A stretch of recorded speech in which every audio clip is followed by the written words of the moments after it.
call the meeting to order At at 6:31 actually. 6:31.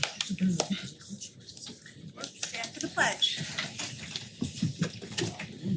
I pledge allegiance to the flag of the United States of America and to the republic for which it stands, one nation, under God, indivisible, with liberty and justice for all.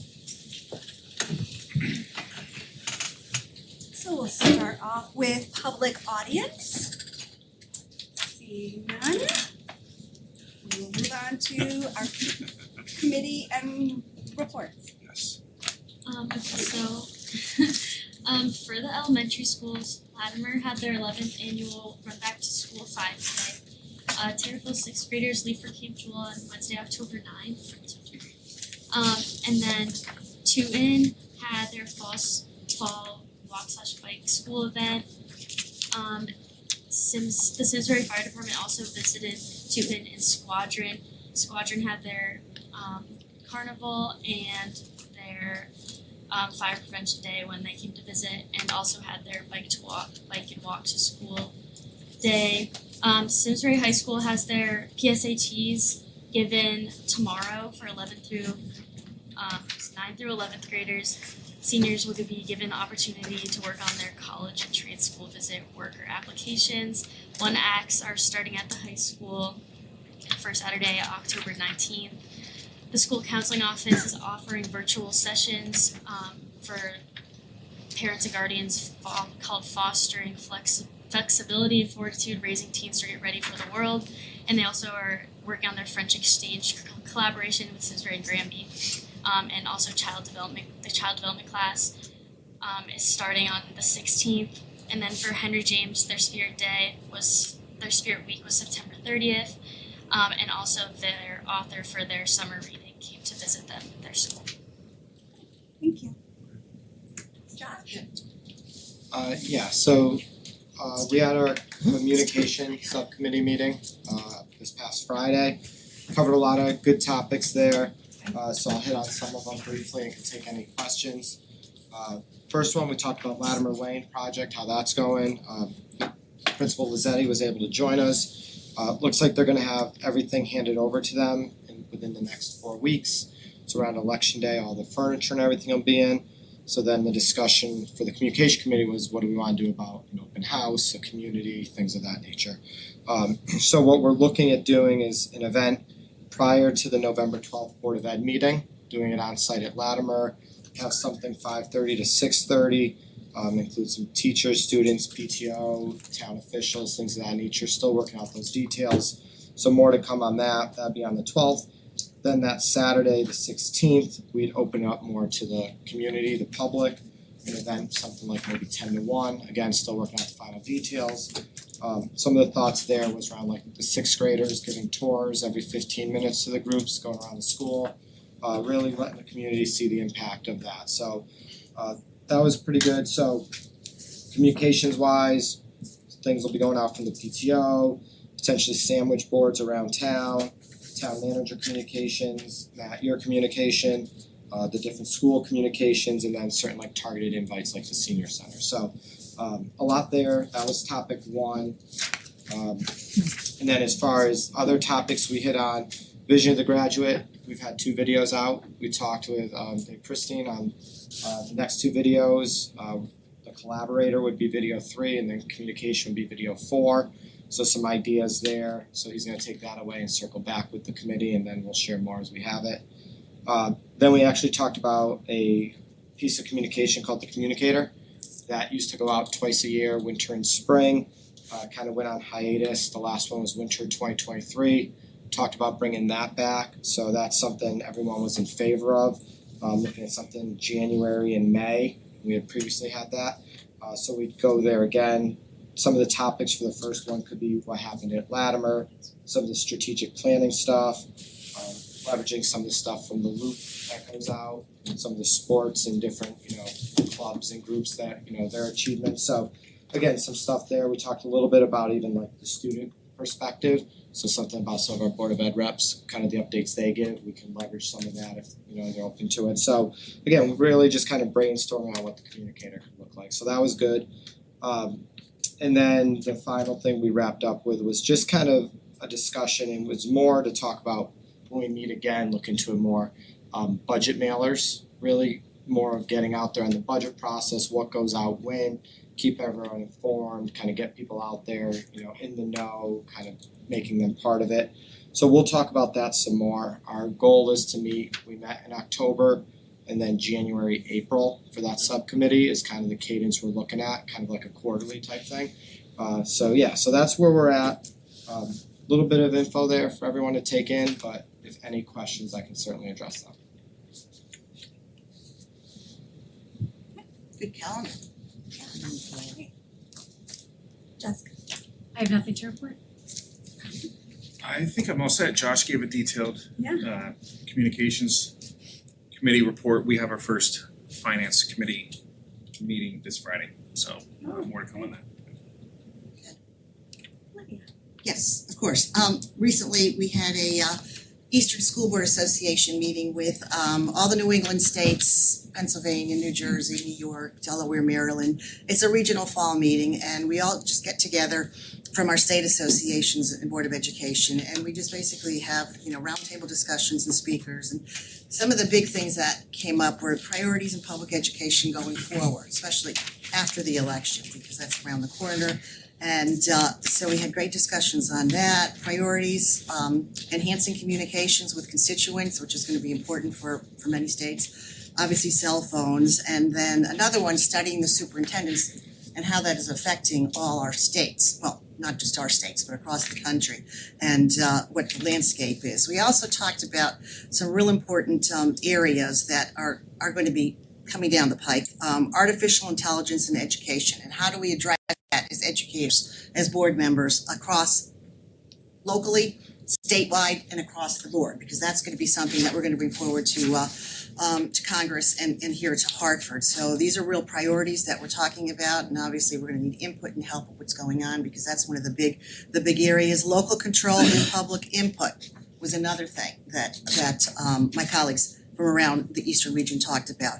High academic standards, free from federal direction, mandates, funding conditions, and coercion, and how it reflects community needs. So we say this now, and then after elections, we're going to hopefully be moving forward in some of these areas. And of course, controversial issues. So that was the real hot topic of the day.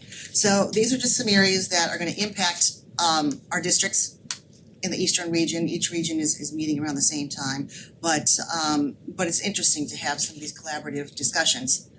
We're more closely aligned and we are really far apart, and we try to have these really high-level, astute conversations about the future of public education in our state, in our districts, in our state, and moving forward. So that was it. I don't have anything. Nothing tonight. Josh was so thorough, I have nothing left. Exactly. Good job. Welcome there. Nothing at this time. Katie? Nothing. Jeff said to ask. Just wanted to let everybody know, we had the Board of Education workshop last week to talk about the strategic planning process. We had the kickoff meeting of our district level committee last night in D172. Great meeting, 5 to 7. Really got some great feedback, ran through a couple exercises. Great energy in the room. We kind of started things off with, introduction, tell us why you said yes. Pretty funny, pretty entertaining, but people are passionate about the work. And I think we have a good, real starting point to start talking about our mission, and really have analyzed a lot about the current state of where we are with our goals and how to move forward. So I know that the board, coming out of their workshop, requested, Josh, I think it was you, the timeline of what the wheelhouse of meetings is going to look like. So I'll put that in the Friday update. You'll have that. I'll also put in there just kind of it was 6 years ago when we made it, but the current plan, so you can, kind of look at the format again, familiarize yourself with what that kind of plan document looked like, and we're off and running, so feel good about that. Brian, you talked about the Friday meeting, the Finance Committee meeting kicking off. Two main things on the agenda, which will be great to look at. We're gonna look at the quarterly report, be able to analyze some of those areas that were volatile last year, as well as just some early fixed cost information to help us with that budget planning process. We'll roll that out to you, and I think we'll get the materials out Thursday, so you have a chance to look at them prior to ask questions. That's all I have. Okay. Then we'll move on to the recommended actions.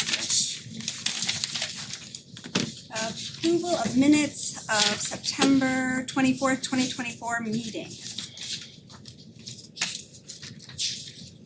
I'll make a motion to approve the minutes from the September 24th meeting. Thank you, Brian. I will second that motion. All those in favor? No, do we have any discussions? Favor first? Favor first. All those in favor? Aye. Any discussions? Discussion would actually come before. It would make sense, right? Okay, okay. Alright. And then, I'll get the next one right. Approval of the Tooten Hills Roof Education specifications, Yeah. sorry. Jason's gonna tee that up a little bit, yep. So to get state reimbursement, we have to approve an ed specification for whatever the construction project is. In the case of a roof, it's a fairly easy argument to make that a school needs a roof. So in this case, it's not a particularly difficult education specification, but the board still needs to make the motion to approve this spec as written for you. Make a motion that the Board of Education approve the educational specifications for the Tooten Hills Elementary School partial roof replacement project. Second.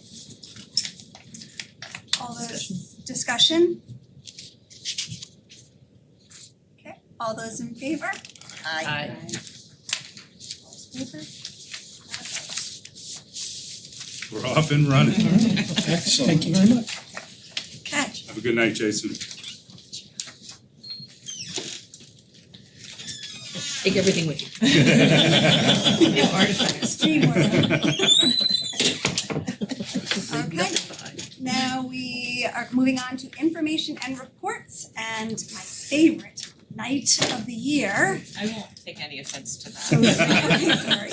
I love Neil's presentations. Thank you. I thought Jason, I sat through his agonizing roof presentation. He left before we. Things got good.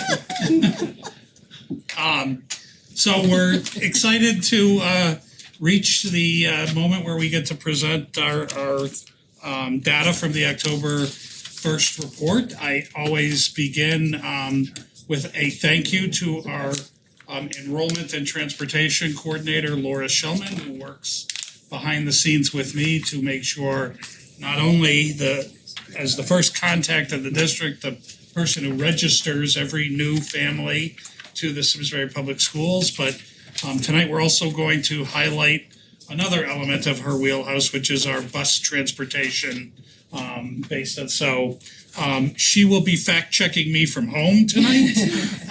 And then I'm sure we'll debrief in the morning in terms of anything that I may have misspoken, and then we'll turn to our secondary folks who are here.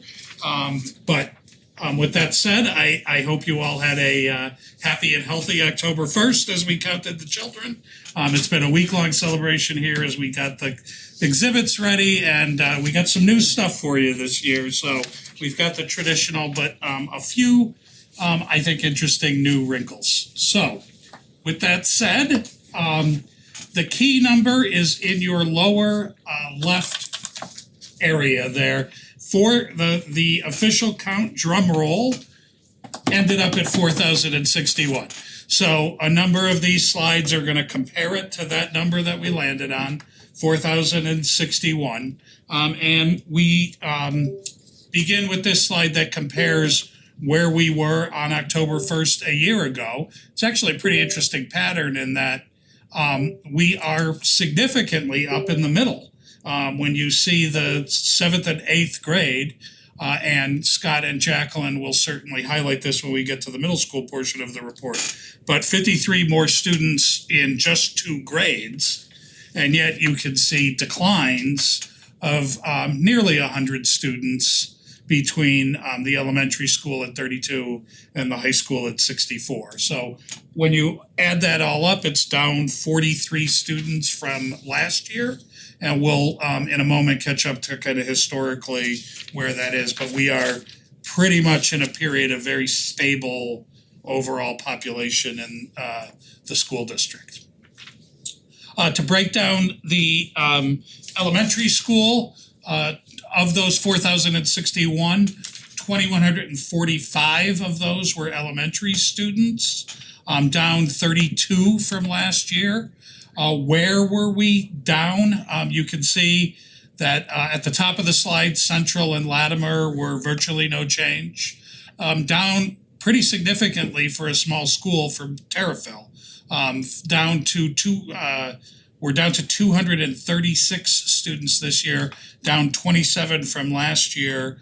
And that is pretty directly attributable to a low kindergarten yield. And we'll be taking a look at that. In addition, 14 fewer students at Tooten Hills. Once again, with kindergarten, last several years, we've had 3 kindergartens at Tooten. We only had 2 this year. And where did we see the increase? It's at Squadron Line, where we actually had more kindergartners than we expected, so that you could see there an increase of 13 additional rays of sunshine at Squadron. So again, with now we're turning from actual last year to what NESDEC projected. So this is a different comparison, showing that 4,061 came from what NESDEC projected would be 4,128. So off by 67 students, most significantly at the high school, which really should not be happening when you have projections like that. NESDEC, I need to have further discussion with them about that. Because that should be pretty predictable. We did have a lower 9th grade than we've had in quite some time, but nothing out of the ordinary. So that's part of when I turn over the numbers to NESDEC and have a conversation with their demographer of like what's going on here. And you'll see there's gonna be 2 places. They really missed at kindergarten that I'm about to highlight in a second here, and then they missed in 9th grade. Those are sort of the 2 places that I think are gonna need a harder look. So a little note about the projections. Here you can see that many of you will remember that there was actually an adjustment made to the projections. When we first got NESDEC's projections back last November, December, I think it was Jessica and Josh's first meeting that we were talking about that NESDEC's projections came in at 4,163, including a kindergarten yield that they believed would be 301. I got those back based on the new legislation in kindergarten and said, that's just not gonna happen. So in the middle of the slide there, you can see the adjustments that were made. Some in the business call this the Sullivan methodology of I took the last 10 years of students, figured out an average of how many were born in that latter part of the year and made a calculation. So subtracted 35 off of NESDEC's number to land at 4,128 and 266 kindergartners overall. And the actual yield you can see was 260 kindergartners. Is NASDAQ wrong in a lot of schools, or is this just us? I need to find out what they did with Connecticut kindergarten schools. I haven't called I around can't yet. imagine they made shifts. No one else would have made shifts, but Right. I'm just wondering how many other schools were really impacted. Yeah, I'm gonna make some calls to see who else is using NASDAQ and whether their kindergarten numbers were similarly off. Now, fortunately, we adjusted.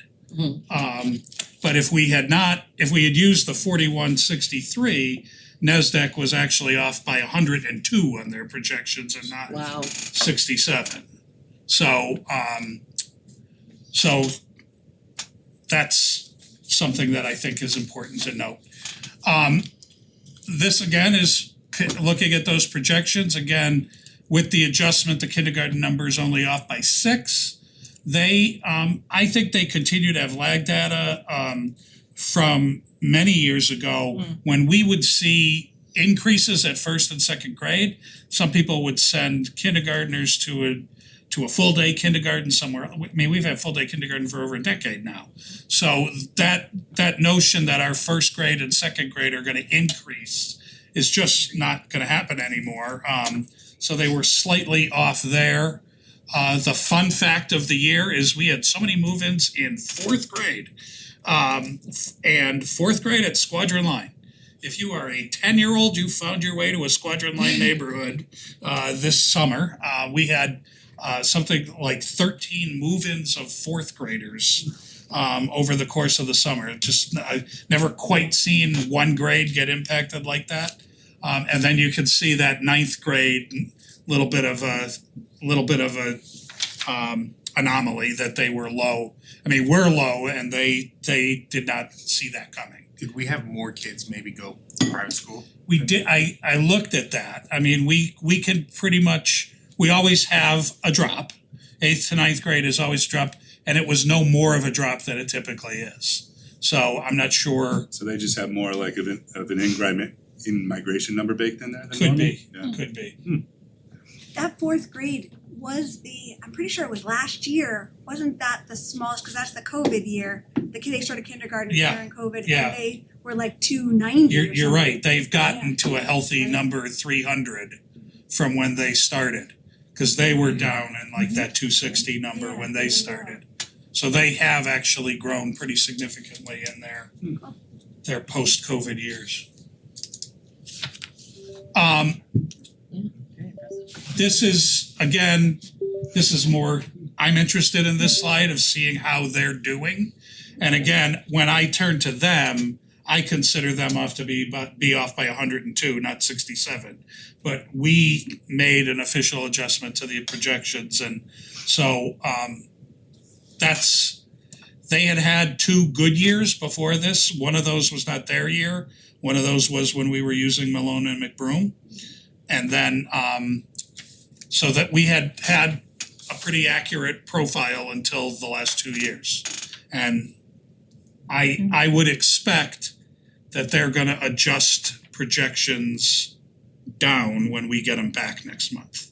I would expect that they're not gonna be nearly as high as they've been. I actually expect it to probably be flat. So we're 4,061, I would expect it pretty close to that range. Neil, just so I understand the slide, this is the report card for NASDAQ, basically?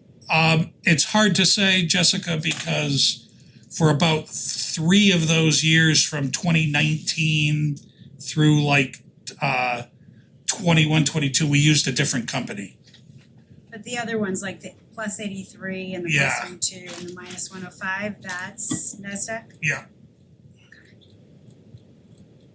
So they use a simpler methodology than the reason we turned to this other company that doesn't do the work anymore, Malone and McBroom. Although there are others who do the work, we were entering the facilities master plan and felt we needed another level of detail that NASDAQ just can't provide based on their methodology. NASDAQ is just turning around an algorithm on historical yield. The others are doing more of an analysis of where people live in town, what the housing market's like, what the economy's like. They're doing a much different analysis than what NASDAQ is doing, where they're taking historical data, making a yield number and pushing it forward. So Can we or should we consider moving that relationship? I think I certainly have gotten a couple names. I think that makes sense to We had reconnected with Jeff Wojcinski from Tecton, and he gave me the name of somebody he's using right now. So we definitely have some leads if we wanna go in a different direction. Right. So we've already paid our membership for NESDEC for this calendar year. So one of the reasons you pay your membership is to have them do this. So I'm gonna have them do this, but then we should talk moving forward from there about. Oh, this is a new slide. I'm very excited about this. This is, I like it. this is, Did you do that graphic now? That's what I was curious about. that Different colors. might have had an assist. Art. So you will recall the change in legislation about kindergarten start date that had moved from the previous years where January 1st was the cutoff to back to a September 1st cutoff, but that the district needed to create a waiver process for families who had a child born in September, October, November, or December who they might want to register in kindergarten. That was sold as like, oh, this change came so quickly, we need to create a waiver process. Our district, some just punted on it and said, if you sign up, we're just gonna take you. We took it very seriously. I give credit to our Director of Elementary Curriculum, Betsy Gonzalez, Sue Lemke, and a team of school psychologists, OTPTs, kindergarten teachers, who developed a multifaceted assessment that tested not only kind of spatial awareness, ABCs, fine motor skills. I mean, they put kids through stations to see like, and then scored it to give parents information about where they were scoring against norms on whether they were ready for kindergarten. So when you look at what that looked like, we overall had 40 families that contacted us inquiring about the process. And right from the beginning, we said like, look, this is not a decision only about the next 6 months. This is a decision that if you're sending a child to kindergarten when they're not yet 5, you need to also know like that's gonna have ramifications in terms of where they are social emotionally, where they are physically, where they are athletically. It means they'll enter high school at 13, they'll go off to college at 17. Like all of that is, so along the way, we felt like we were having a very good conversation with these families. And to just run through the numbers, 35 of the 40 decided to go through with the assessment. And then it broke down, not by any plan, but exactly 40, 40, and 20. We recommended 14 of those 35 students to register that they had met the benchmarks that were for kindergarten readiness. For 14 others, we said, we're recommending you can certainly register, but let me give you a little information about where your child might be lagging. Still, you can see the vast majority of those parents wanted to proceed with the process at that point. And for 7 students, we had really good conversations with those parents about our recommendation is not for you to register the child at this time.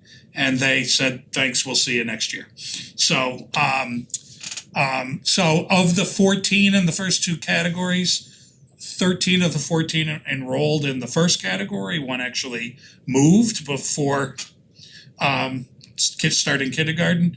And then of the 14 who were recommended with reservation, 2 said, if there's reservation, I'm gonna hold. So that ended up with 25 of those students who came. So obviously 25 out of 260 is right near 10% of the class, ends up as being a Burr baby born after September 1st and before January 1st. So Wonder how that compares to like a so that past guy. I'm glad you asked, Brian Watson. Over the 10-year period that I had studied when I made the projections, it averaged about 16%.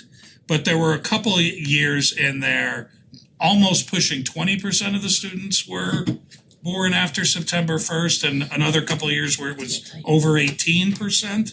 So I think we landed in a pretty good place. And again, this was us in a year where the timeline of parents learning about this was pretty short. So it was like, we're gonna give you the benefit of the doubt. It is up to us to decide where in the future, you know, cause now we're gonna have fewer and fewer of these younger students in kindergarten. And so that's for this team to revisit. Certainly one of the things we're gonna do at the first report card moment, how are these 25 kids doing? You know, like, let's take a look. What are their teachers seeing? Were they ready? Are they struggling in any way? Are they thriving? What did we learn out of the process? So will there still be a waiver process for next year? Yes, for sure for next year. The legislation has not changed. What has changed is that you now have an additional year that parents are notified that they should make certain plans if they have a burr baby, right? Where to Neil's point, the timeline was very tight last year.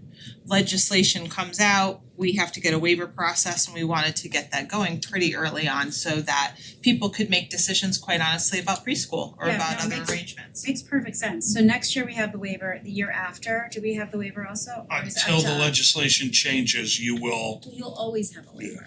So it'll be a matter of do they revisit the legislation or not? But we have burr babies every year, right? we have always had them for sure. Correct. So I guess I'm confused as to The- why we would want to track these burr babies versus the burr babies that we had in. Well, I just, I agree. think because the legislation, most states have a September 1st cutoff. So in most states, these families wouldn't even be able to apply for a waiver. And so Connecticut is definitely an anomaly in allowing post-September 1st children to even register for kindergarten. But tracking them might help modify the assessments through the waiver process down the road. So I wouldn't say modify the assessments, but how we look at it. So the legislation clearly says you have to be 5 by September 1st.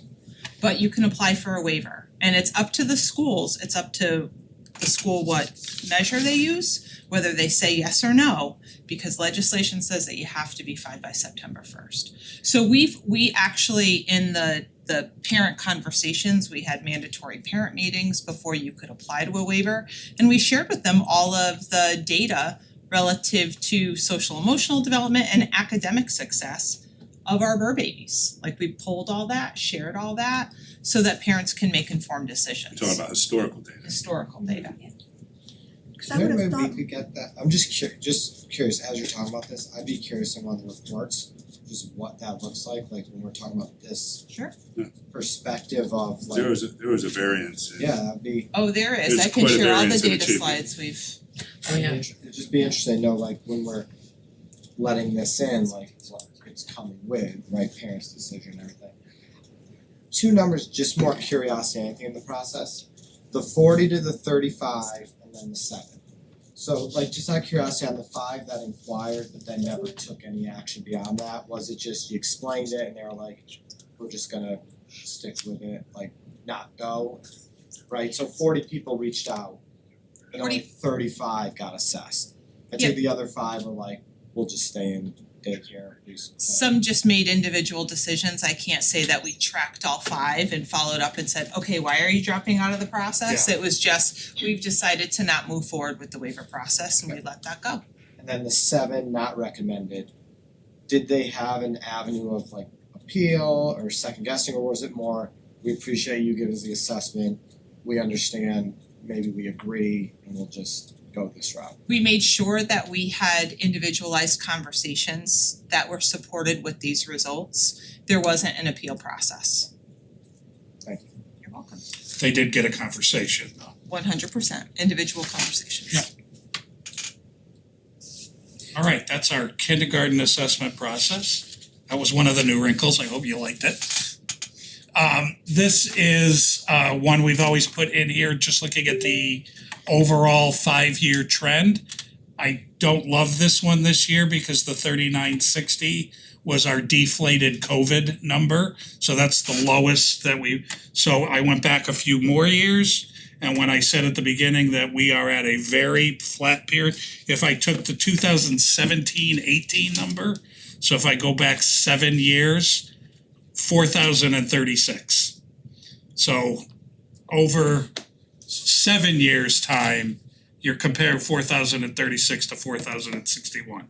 It's a very flat period in terms of ups and downs.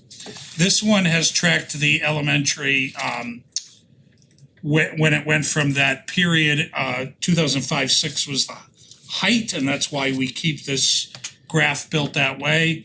As we experience that period of decline, when the budgets were small and we were able to keep the budget small because of a serious decline in enrollment.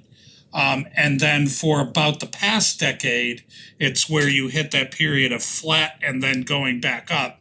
And right now, this year is the first time that we were flat last year, and then so we got to see where this goes because it has implications. But our elementary right now is sending smaller kindergartens in than sixth grades out, and that could continue over the next few years.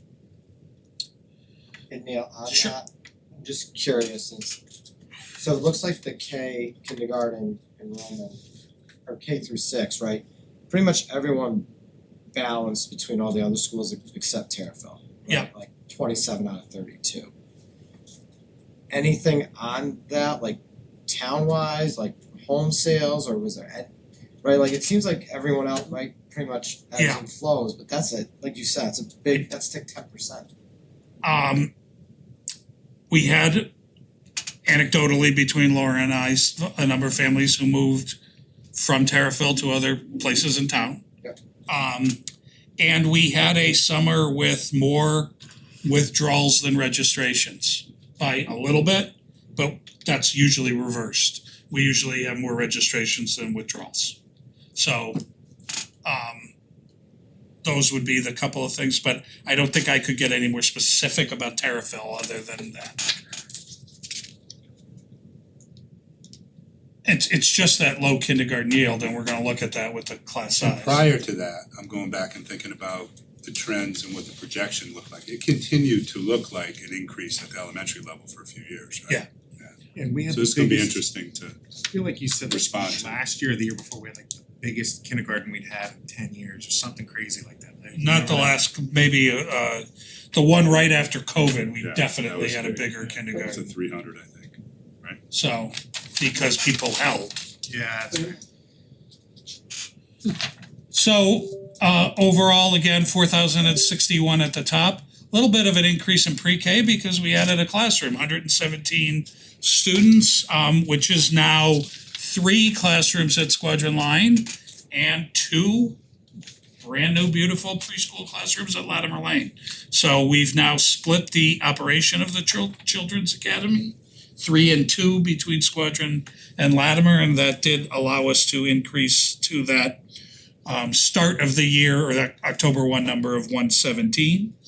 Largest class is the 8th grade with 347 students, and I'm quite sure our middle school administrators are gonna talk about the impact of that. And our 12th grade is the second largest cohort.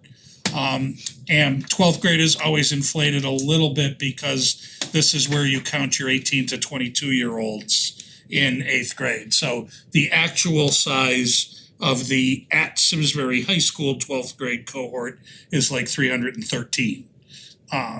So just to be clear about that. Smallest cohort, kindergarten and 9th grade. And I already talked about both of those grades. And that 275 in 9th grade is the smallest incoming high school class we've had in a very, very long time. So, and then one other highlight here, our open choice students, we landed on the number 167 this year. I will add that 4 of those were very late registrations that happened on like day 2 or 3 of school. So it was all the way through the summer. As I move to the next slide, you can see historically where that stands. The board, our board set a goal a number of years ago to reach the 4% threshold, if you look at this slide, it goes back to 2017-18 when we met that goal. That was when we first had 4% of students, so this is our 8th year where 4% of the students, but 167 out of 4,061 is 4.11. So the 4 students who were added in the first week of school were crucial to making sure that we met that goal, and we'll continue to strive to do that. What's made it a little more challenging, as you can see historically here, the yield in preschool where we open a dozen seats has not been there in the last 4 years. Those seats are left open all summer long, and this year, one of those preschoolers was here last year, so we only added 6 new preschoolers from Open Choice this year. So that's a place where we would like to see us fill 12 preschool seats. Do you have a sense But for we're what- just not seeing that yield right now. Do you have a sense for why that is? I think there's better preschool options in Hartford than there were a few years ago. But I also think that certainly right after COVID, people weren't willing to put their very small child on a van for a long ride both ways. And so, I mean, Nikki Mahan of our Children's Academy follows through with every seat that, and unfortunately, we used to fill 10 or 11 of them on the first day. And that But doesn't, overall, I mean, there's a couple things at play. There's not as many kids in the lottery Correct, overall, not just a Simsbury thing. They're having trouble filling the lottery the way they used to. And there's a sustained effort by the superintendent in Hartford over the course of many years to promote their neighborhood schools as the best option and almost compete against open choice and compete against magnets, correct magnets as well, of where those students should best be served. So I think all of that kind of together has had an impact, but this is a topic actually we should discuss a little bit. I would start the conversation potentially at the finance committee because, we've set this target, we feel good about supporting the program. There's financial implications if you don't hit the 4% because there are different thresholds of dollars we receive for students. We haven't talked about that in some time. So you receive more dollars at 4% enrollment than you do at 3% enrollment. So currently, we have all those dollars allocated budgetarily. So if these 4 students don't hit on October 1st, we could be in a potential jam where in other years, we haven't been that close. So it's something we should strategically think about in terms of our grant allocations, where these dollars sit and how we associate them. Right now, we don't associate them with personnel, which I think is a smart thing. We associate it more with equipment. But we could be faced in a position, and it's happened to some other districts, where you budget to a certain allocation, you don't reach that threshold, now you have some decisions to make. So it's worth a conversation. Is that the Title I school recognition because that's something No, totally different? that's a different grant $1 allocation, yeah. Where do we stand as a town, right, like the 4% is important in that regard.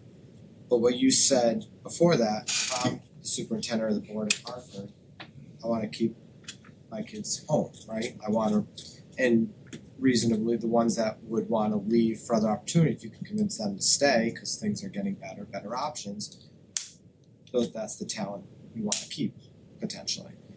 So if we were looking to come in under that number, is that something we look at as good for you, we're glad it's working out, or do we try and recruit? Like, you see what I'm getting at? Like, is that, I'm just curious on something like that. Like, the initial reaction I had before you had pointed out the funding was, good for them. That's good that they're kind of like doing what they gotta do to kind of keep it home.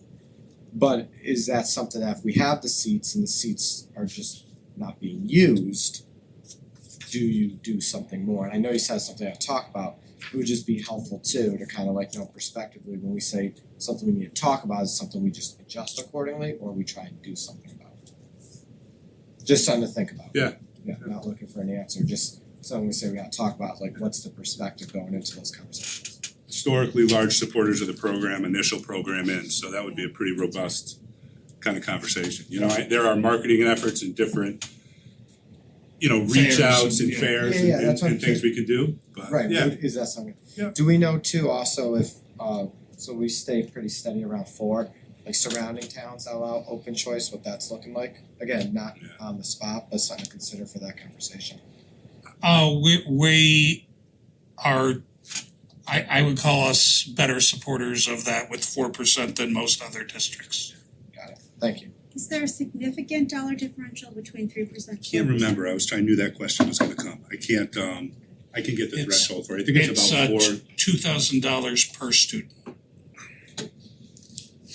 So 167 times 2,000, okay? No significant changes in magnet and out of district programs. You can see 145 students this year, 14 more than last year. But the vast majority of these in Simsbury has always been preschool and kindergarten. So a lot of these are the Wintonberry Early Magnet. Anna Grace in Avon has gotten a little bit of more students, close enough that people are using that school, but I would not call this a significant change. And then the 7 students are our Greater Hartford Academy students, either at the Arts or the Math Academy, and that's they are part-time students with us before they go to those academies. But that's something that's always been part of this report.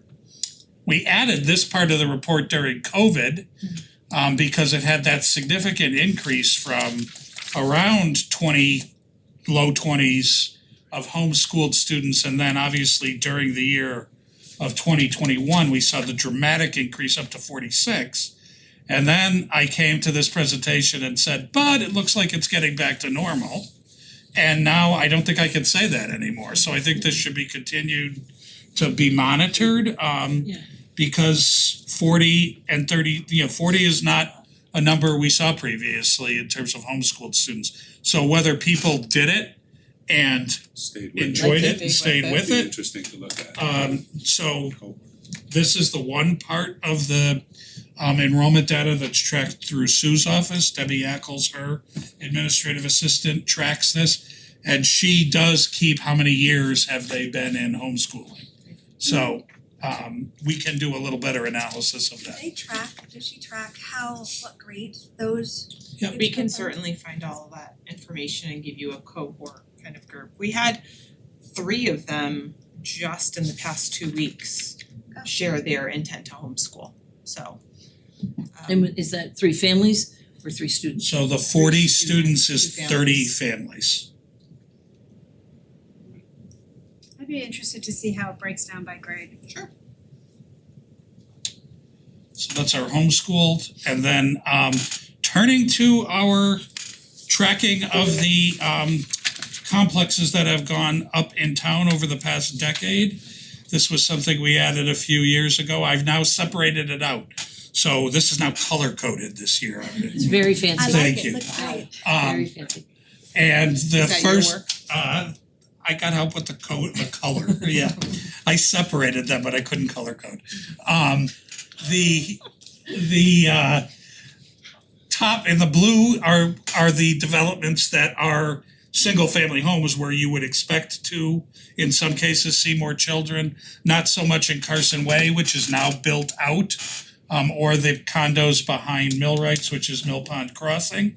But Cambridge Crossing, before it financially stalled, you could see you have to add the 15 and the 20 at the end together. So 39 houses were producing 35 students. So if that ever built back out on the 79 that they have approved by the town, and it's why we took the elementary portion and aimed it toward Terriffill now. So That's the one across from Holloway's. I was just gonna ask Yeah. that. that's Dorset Crossing. Oh, Cambridge Crossing is sort of behind Antonio's. okay, yeah, it's definitely only like a third built out. So and stalled right now. So they are in litigation to get they have see how it's 39 occupied and 39 sold. So there were 6 houses that were partially built when the developer took off. So they're in litigation about those 6 houses right now. The person I talked to told me they expect that litigation to wrap up in the next half a year or so. And then the intention would be to try to sell the remainder of that and develop the final 40 properties. So we'll see, that'll be slow, but if they sell, I do believe they will produce students in the school district. The lower in the green is the rental apartments. One new addition this year, Hot Meadow Place, is actually the old Iron Horse Inn, which got turned into apartments. They're all studio apartments. So you see 0 kids, I expect 0 kids out of studio apartments. 4 developments in there that have really produced kids, which are the Ridge at Talcott, we're now calling it North because of the potential of the other development. Highcroft in near where Carson Way is and Powder Forest and all that. And then Aspen Green on the Avon line, and Dorset Crossing is the one across from Holloway's. So out of those 4 developments, you're seeing, when you add up those numbers, it's 118 kids. But my argument now is that these complexes are now built out, they're occupied, they're now cooked into our numbers. I'm not sure how much we need to track these anymore. Like, this is now Right. This is now stable. It's established, yeah. It's established.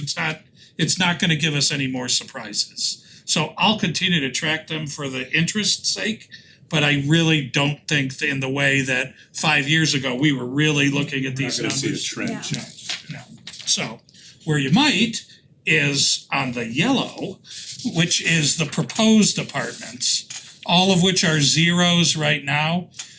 Dorset Crossing, what you see from the Holloway's parking lot, there are actually 72 sets of 72 that have already been approved, one behind what you see and another 72 apartments in front of what you see between Route 10 and what's built. And if those are approved, they could start construction at any time, but they have chosen not to right now. I mean, that's almost the same capacity that's there. Right. That's pretty significant. Yeah. I mean, 20 kids, but. So right now, But it's only 20 kids of 155 Yeah, units. units. Right. I guess you have potential, but there's always gonna be that. yep.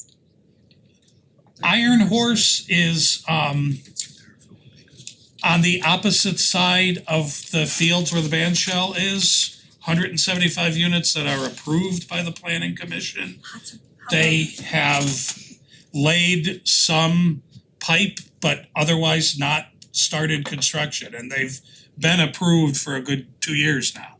So when the market, I talked to the town planner, George McGregor, he said they could go at any minute, but they tell him that right now they're kind of seeing where the market lands. Certainly, these apartments have become desirable housing in Are any of those standalones? Like, not in the Iron Horse No. one, no. But they are 2-bedroom and they could generate something like those other 4. And then Vessel is more of the low income housing, that is the almost like prefab, and it was in it got denied and then they settled with the town. That's like near the Mitchell property on Route 10.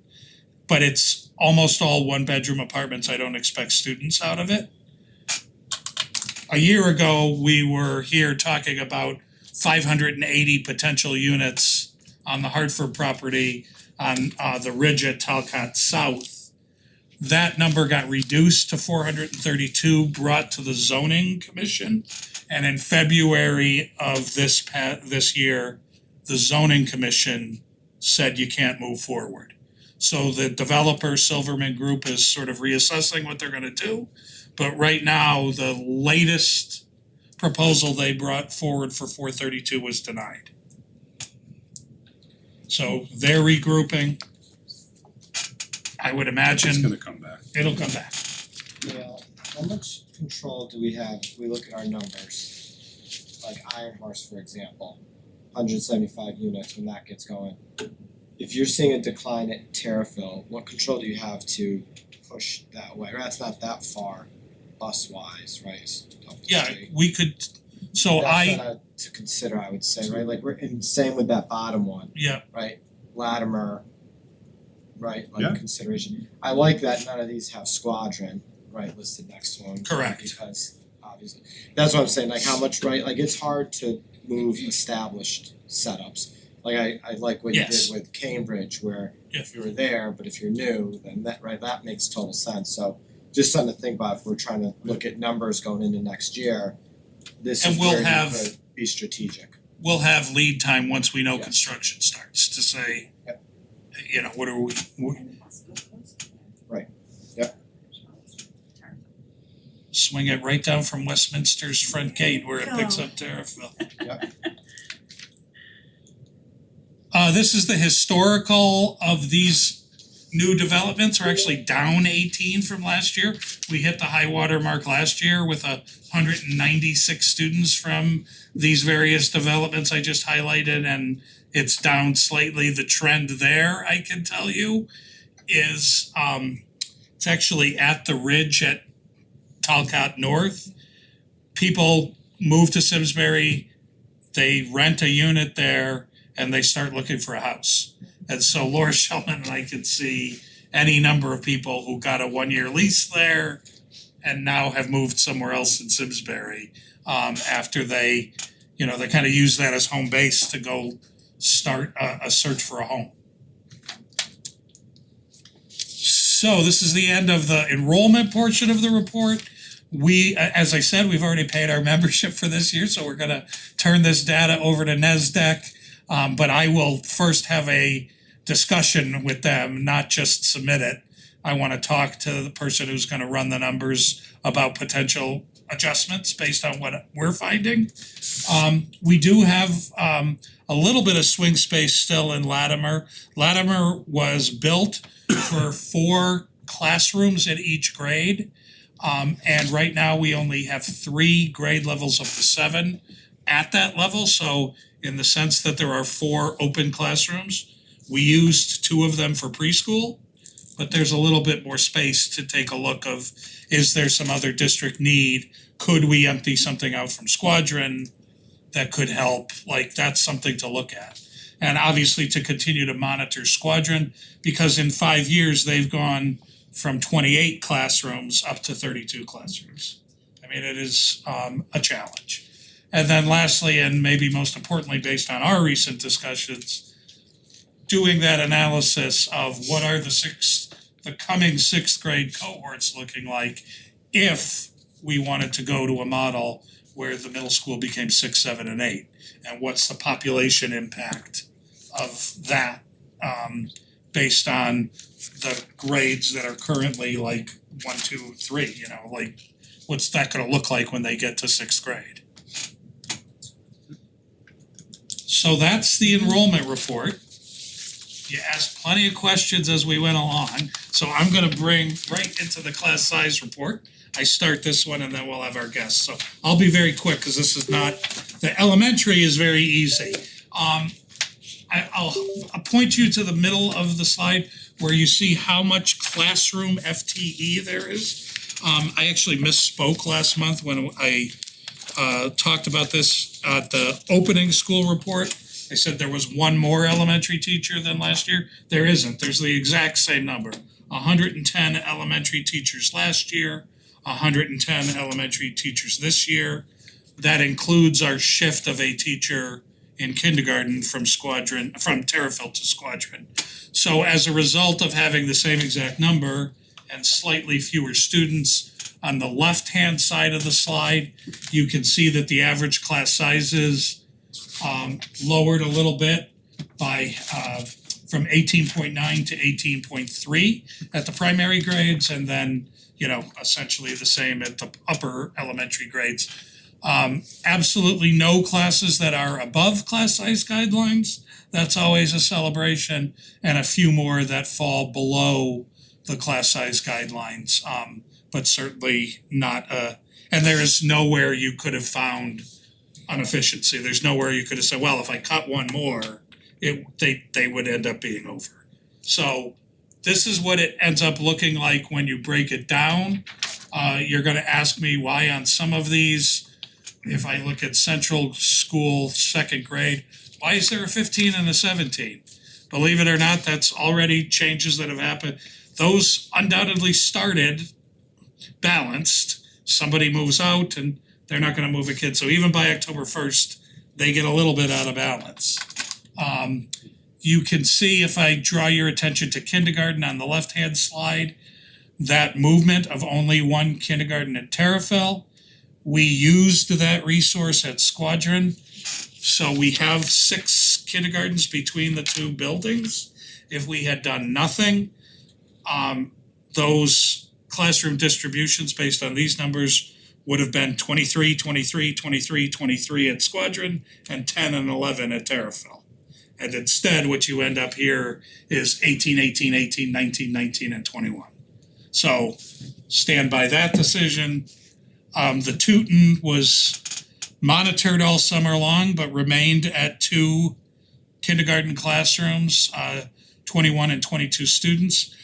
I look at this slide from my vantage point of looking at this over the next few years. From first grade on, those are very favorable class sizes in that I believe we're in a period of predictability. Like, those aren't close to going over, they aren't gonna go under, and that's how many classrooms we can kind of push forward and count on for the next several years. So I expect this to be very stable over the next 3 to 4 years. 'Cause those are right in the middle of the range and they're in a good place. Can you just remind me, I ask this every year, what our guidance is for K through 2 So and up to 3 through, 22 you know, through second grade, and then up through 25 for 3rd through 6th grade.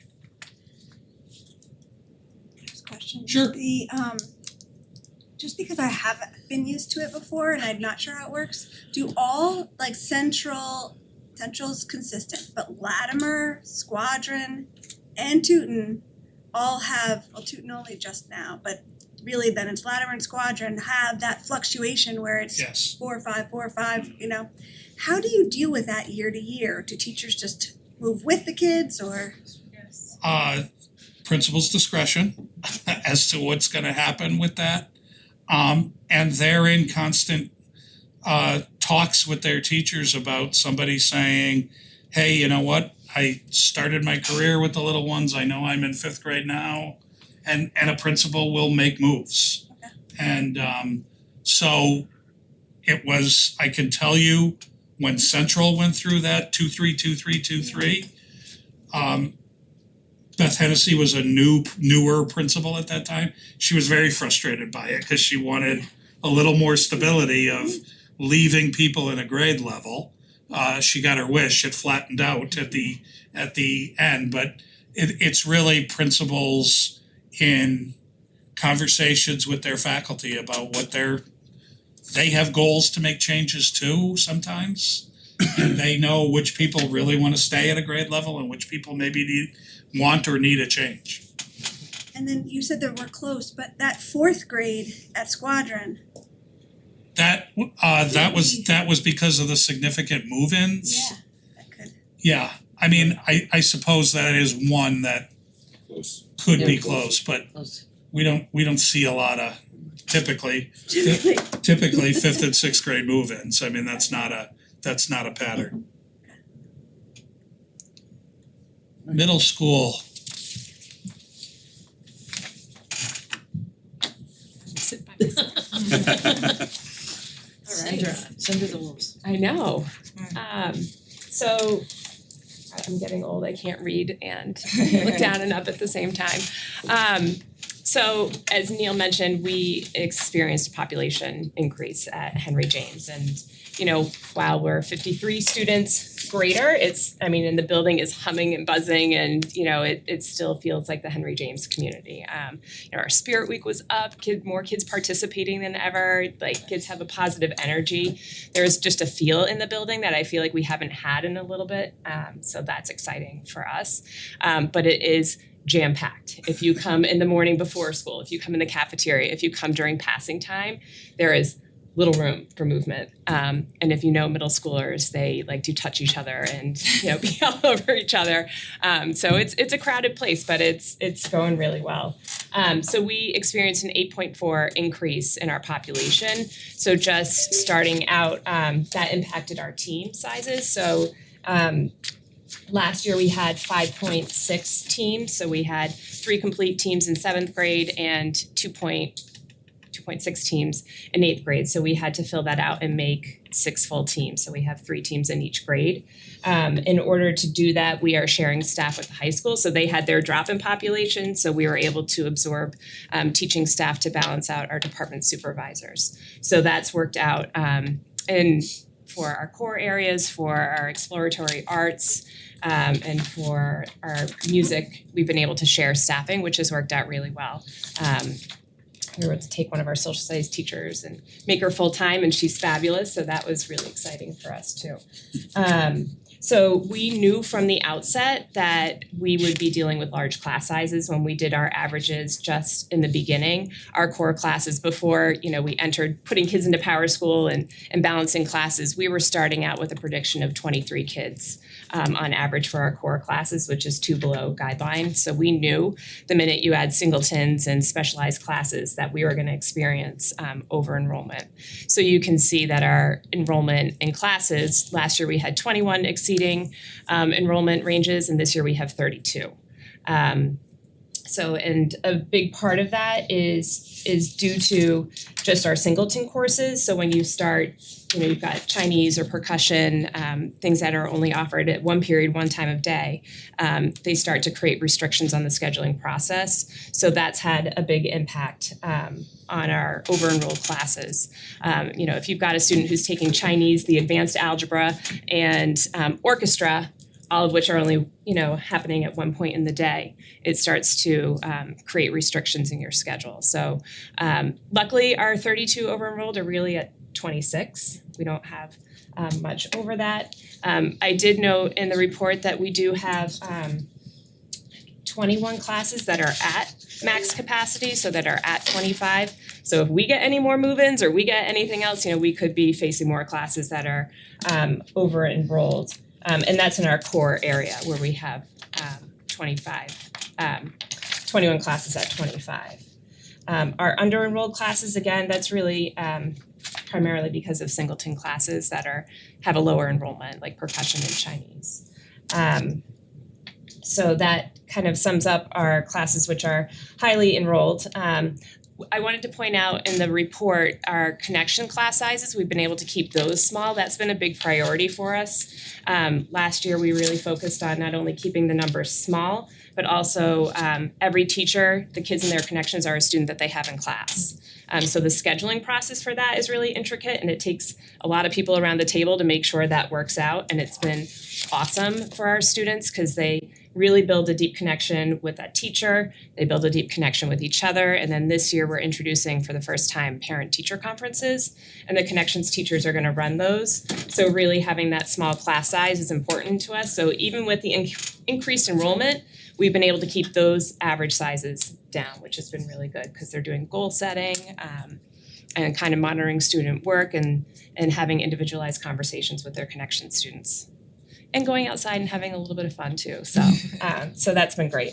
Another thing that impacted our enrollment is the increase in individualized reading programs. So that just creates more individualized classes. So we had a large increase in the number of those sections, which also in turn impacted some of what the special education teachers are offering. It limited some of our co-taught classes and our study skills classes. So all of that has the impact on the class size enrollment, being able to kind of make all of that work together. Another place where the increased enrollment had an impact on us was our math intervention for this year. So last year, Christina Gunlack taught the 6th grade advanced students and then 4 sections of tiered intervention. She, because the high school, I'll say yay, had full math courses. We couldn't borrow a teacher from the high school to teach our math courses. So she went from 4 tiered classes to 2. So we're just gonna monitor that and see how that goes. We had to, instead of separating them out by grade level, just to create more scheduling opportunities, we combined 7th and 8th graders together in those tiered intervention classes. So hopefully we can still give the targeted instruction to them, and we're utilizing some of our new IXL programs as well. How many kids in those classes? The cap is it's on here, is at about 12 kids. We have about 9 in each of them approximately. What is IXL? Oh, IXL. Are we gonna talk about that more at our presentation next week? In 2 weeks? But if you want. It's IXL is, we use STAR before for testing, to help us as we monitor student performance in math and English. They took tests 3 times throughout the year, and we could monitor their progress and help predict SBAC performance and whatnot. So we didn't feel like it was giving us all the information that we needed. And we're piloting IXL this year in 7th and 8th grade. The high school is too, in 9th grade piloting it. And it gives the kids, what I really like about it, and watching it as a parent and as an educator, is the targeted instruction that it's giving students. So they get practice in between their benchmark assessments that's targeted at the skills that they need individually. So it's very individualized. So, like my son will take it and it'll highlight the skills that he needs to work on. It'll, estimate his approximate grade level, in math and ELA, give him targeted skills, but also the teacher can pin particular skills for students so they can individualize the student's practice based on what they're teaching or what they see that student might needs, or what they might need as a pre-teach for an upcoming topic. So it's so far been an amazing resource. Great. Yeah, so that's been great. So we're utilizing that across the board in math and ELA. The last thing as far as our enrollment, kind of an unintentional consequence, was with the shared staff, they don't have duties. So they you don't see this anywhere in the enrollment report, but we're feeling it. They don't do hall duty, they don't do CAF duty, they don't do study halls. And so with 53 more students, that's more study halls. It's more kids in the hallway, it's more kids in the cafeteria, and less staff to supervise those kids in those unstructured settings, which can be the most challenging for us. So we've had to kind of be creative and use different resources to staff some of that. So that's an area of need for us, to kind of just maintain overall. Think about it. Something to think about, because those teachers, traveling is their duty and going between schools, so they don't have a typical daytime duty like we have, so.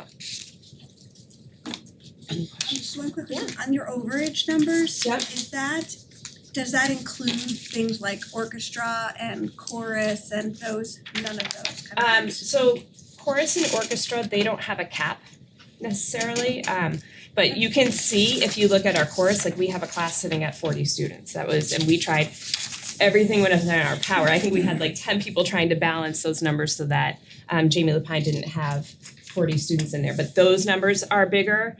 Typically in the past few years, our chorus and band teacher have helped teach music comp. They are not doing that because of their enrollment, so our orchestra teacher is teaching some, and our music comp teacher is maxed out what he has, so. And back to the numbers coming into Henry James though are back to Are lower. are lower. So this should be, One year. definitely some air will come out of the balloon with the 8th grade is the largest cohort. So the 8th grade going out of Henry James and a 6th grade that's about 30 students smaller coming in will help with these fringes of classes of 25 and 26. It should definitely help for next year. We anticipate like if there's move-ins that we'll still need to maintain 6 full teams. Oh yeah. To I keep, think just we've staffed like right yes. down the line this year as efficient as you could possibly get. And so I think we'll be fine, but I think it'll be a little bit better next year. Mm-mm. I have a quick question on the connections. Yeah. I think I heard it right, which is great. So every connections teacher has a student in class. Like if they're an ELA teacher or math teacher or whatever, they have every one of their students at some point throughout the day. Was that designed with the idea of parent-teacher conferences happening, or was it just benefit or? It was, I think, partially designed, we were looking towards that in the future, like we started it, this is the second year we've done that. But also, you know, a Spanish teacher might get a kid that they never have in class and they only see That's twice a what week. my kids went through, they had Right. their connections to the teacher they never didn't have as like a teacher, and I Yeah. think it's great, but. So that's like the trickiest part, cause then we take the exploratory arts and it's somebody that they have first semester or first trimester. So we're really like looking through the list of kids, and I give so much credit to Donna Stumper in organizing all the data for us and helping us get through that, because like once you get down to those last 20 kids, it's like a big puzzle, you start moving them all around. And I know it's an enrollment report, but Yeah. what's the feedback been on the parent teacher conference? Cause I didn't even know it was offered last year, we missed it. It wasn't. Oh, it wasn't? No, we didn't, we Brand new. so I plan on communicating this, I mean, if parents Okay. are watching right now, Jump ahead. but we're gonna communicate this out to families next Friday. So that this is coming, and then we'll kind of work the scheduling. I mean, we'll talk about this at the next board meeting, but we'll work the scheduling probably in late November, December, and then we'll do it. The thing that's always hung us up is the transportation piece. So we're gonna do it right during the midterm exams for the high school, so we share the same buses. So no additional cost of driving kids around or anything like that, so Great. so more to come on that. Yep. Very cool. Thank you. Thank you. Thanks, Jennifer. Thank you. Floor is yours. I don't know how long I've been doing this or how many years, but I do know, I've watched Neil's presentation, like I'm upset that it's come to fruition and no more of it being, it started with projections and they're gonna build these things, they didn't have names yet, and now it's we've established a baseline for them, so. So you, there's the high school numbers up there, and I know that we gave you the package beforehand. One of the notes in terms of this year versus years past is that the date that we picked and drew the numbers from was pre-add drop period. So we have we're kind of unique as a high school that we create an add drop period. We have one that just wrapped up, it was last week. And then the last one is at the end of the quarter. That's for students who feel the class that they're in is moving too fast or moving too slow, as the case may be, and they can move up a level or move down a level. So we get a lot of changes. I won't be able to talk about all the changes based upon the report that you saw, but that adds for a little bit of a difference in terms of where we are this year versus where you have seen those in the past. I wrote down a note, Jacqueline, on the duties. I didn't prepare to say that, but I can definitely echo that. We have a lot more shared staff than we've ever had.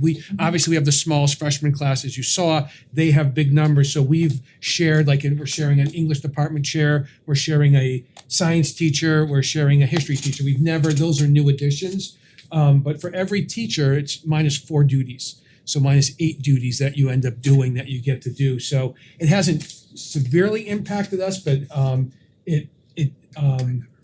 your ability to be able to be creative about things that you want to do get a little more limited in terms of how we can use our faculty. So I have to back her up on that. Anyway, back to this particular report. More specifically with the add drop, you see in the core classes, there's 7 classes that are over. At this point, we're down to 4, 2 in Algebra 2-1, 1 in AP Gov, and 1 is a Geo level 3. It's at 22. It's really not too big of a class, but our level 3 number sizes are a little different. And that's after the first period. Probably after the second period it will go down. I didn't go through the classes that are over that are under that would go over, but I know a lot of our Geo, we kind of build the schedule knowing traditionally we have a lot of changes. So Geo 1 is actually our class in which we have the most add drops. That's where the freshmen come over. Some of them take the advanced math, get in the Geo 1 and say, hey, I need to either go back to algebra or go to Geo 2. So that's where we tend to get the most drops. And that's played out so far in this first drop. But so we build those Geo 2 classes, they're kind of smaller, and then they end up being in the class size because after everything is kind of settled down. So that's one. And Bio had a few in there as well, which is kind of new this year, but those numbers have equaled out. So that number would go down a bit in terms of all of this. Some of the trends, some things that are new in here is we're still definitely trying to figure out where kids are changing. The credits have changed. You have changed the credits, and I think you've done a very good job with that. But that does, like they say, right?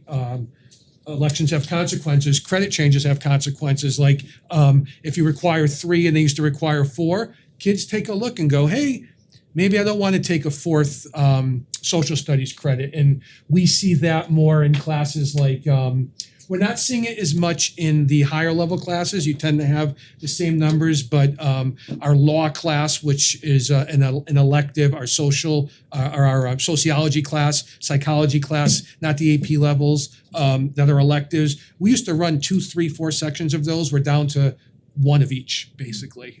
So it's had some impacts. We definitely get the numbers beforehand. Neil and I and Maggie look at them and make some projections, but it's been kind of interesting. Physics is actually, I've talked about this with you in your, I think last year in particular, that number has gone down quite a bit. I think a lot of our students, what does the focus on social emotional learning and health, saying, hey, if I'm going to this school and I'm not trying to go to this school, do I need to take these particular classes? And I think those are great decisions. And kids are really thinking that through, and we're starting to see that in some of the numbers and how we do that. With the smaller freshman class, knowing that's only a year, we're going to get a pretty big class coming in. We had some FTE that we could do some things with. And when you see the numbers, we're still certainly within where we've been before in terms of classes below, but there's a very conscious effort to put some FTE into 2 classes in particular, Algebra 1 and Geo Level 2. Those are math. I'm former English teacher, and my degrees are in like literature and philosophy, literally. So don't really know math that well, but I've overseen math. Yeah, definitely can get help from Jacqueline, and I've learned a lot. But the one thing that's been told to me over and over and over again is Algebra 1, Algebra 1, Algebra 1.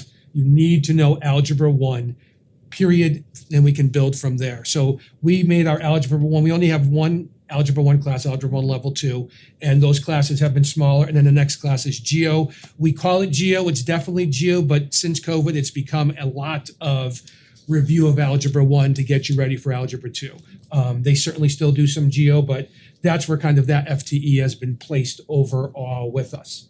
The other trend that we've seen that we keep, I think when we had our notes here, I used the word anecdotal, because it is anecdotal. I did run it by, I was feeling it and thinking it. I ran it by Greg Stillman, Director of Guidance, saying, hey, are you, and he goes, yes, but I can't articulate it more than anecdotal, is that over the summer, we're getting a lot more changes in classes. What I mean by that is there's a whole process I could go through. I actually have something with me. I can show you the building the schedule process. I probably showed it to you guys before, but it gets complicated.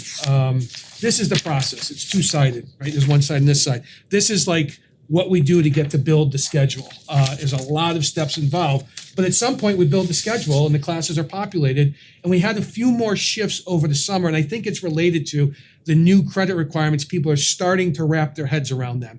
Hey, do I need to take this? Do I not need to take this? And we saw some shifts in some of those classes, and that's something that we'll just keep an eye on, because as I said, we build a Geo 2 smaller because we know the Geo 1 kids are going to come down, and we'll kind of figure that out, and I think be a little better with that down the road. And I also think our kids are going to figure that out and their families figure it out, and then they'll be more committed to the classes that they signed up for in their original, basically in February when they signed up for those classes.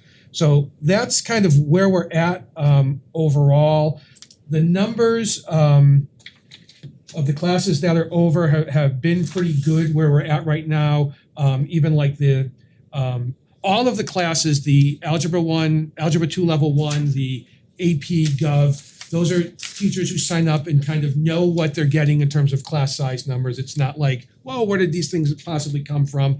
And then, like I said, the other one is a Level 3 class that's at 22, and a math class, and it's pre-calc Level 3. Those are 22 college-bound kids. So it's not something that the teacher's necessarily struggling with at this particular time.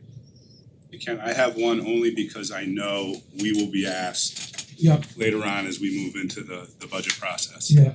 And it's almost the inverse of what's going on at the middle school, right? You had the dip, you're up actually like 10%, 11% in the number of classes under the guideline. Yeah.